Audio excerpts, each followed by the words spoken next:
All right, I want to talk about spiritual confusion and just push a reminder not to trust what you see with your physical eyes. What you might see doesn't always equate to truth.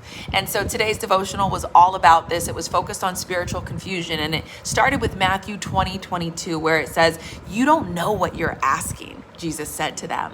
And it goes on to talk about how sometimes in our life with God, there is spiritual confusion, right? We're all going to come into these moments where we're like, I don't know what to do, God. Which way are you calling me? I'm not clear what to happen, or what should we do during those times. It says, at such times, it's no use saying, well, there shouldn't be this confusion, right? So often we try to fight reality, and that doesn't serve no one. It just makes us feel more crazy.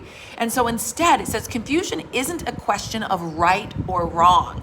Confusion is a question of God taking you down a path that you don't understand. And the only way you'll get at what God wants is to keep going through the confusion until you reach clarity. And this is where I think a lot of people get it wrong. They're like, I'm just going to wait. And once I get that clarity, then I'll act. And God says, no, you don't get the clarity just by sitting idly. You get clarity by acting, by moving, by continuing to move forward in faith, right? Faith is taking the first step before you see the staircase. Isn't that what I think a quote from Martin Luther King Jr.?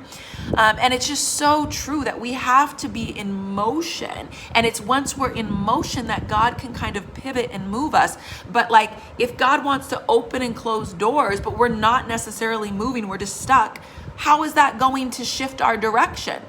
We're just going to look and see doors, but we aren't already through them, so it's not going to give us the feedback. But if we're walking and all of a sudden we get to a door and boom, it closes, we know, oh, that wasn't meant for me. Or if all of a sudden, like, we see ahead, that looks like a closed door, but we still decide, I'm going to keep walking to it, right? And maybe we get to it and we recognize, oh, it looked closed from afar, but actually it wasn't locked. It was unlocked. And so all I had to do was turn the knob, right?